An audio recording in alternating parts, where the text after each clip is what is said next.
Денеска во Министерството за внатрешни работи Оливер Спасовски оствари работна средба со министерот за цивилна заштита на Хеленската република Михалис Хрисохоидис. На средбата се согласиле, како што вели министерот, дека заеднички императив е борбата против организираниот криминал и илегалната миграција, во кој што прекуграничната соработка, особено во делот на граничното работење, како што велат, е неминовна. Со мојот колега се согласивме и дека миграцијската криза доведе до пораст и во вршење на криминалните активности, особено во полето на илегалната миграција и криумчарењето на мигранти.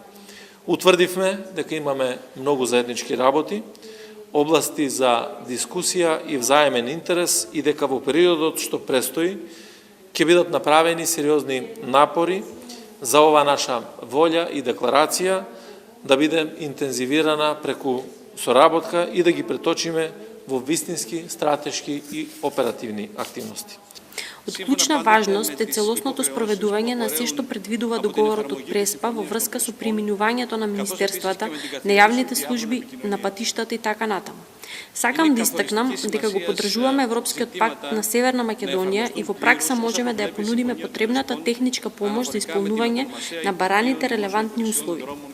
Ценам дека денес се воспоставува еден процес на директна соработка врз основа на заемно почитување, искреност и доверба за да им понудиме поефикасни безбедносни услуги на нашите граѓани и земји. Инаку, како што известуваат од МВР, во тек било заедничко работење на усогласување на протоколот за спроведување на договорот за превземање на лица кои што престојуваат без дозвола, подпишан во Брисел во 2007 година, а денеска биле споделени и предлог договорите за безбедносна соработка, особено соработка во областа на криминалот.